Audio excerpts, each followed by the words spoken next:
ګوګل مې اور شو د زړه نه مې لمبه ووته هیر به مې نشي چې د مور مې جنازه ووته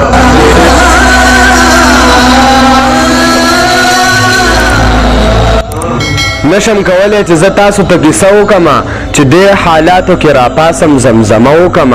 سحر وختي به تا سبق لپاسولم مورې په ډېره مینه تا په مخ به ښکلولم مورې چې ستا په څنګ کې وم بېحده خوشحالي وه مورې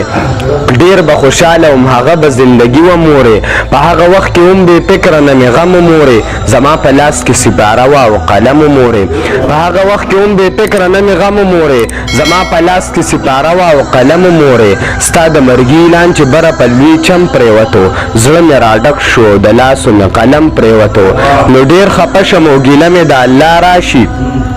نو ډېر خفه شم او ګیله مې د الله راشي په نیمه شپه کې چې یادونه مورې ستا راشي د غم ژوندون کې ماله څوک به د لاسه راکوي په لاس قلم په مینه څوک به کتابچه راکوي چې زه دې زوی شوم مورې ته خو مې جنت شوې مورې ووایه څنګه دونه زر رانه رخصت شوې مورې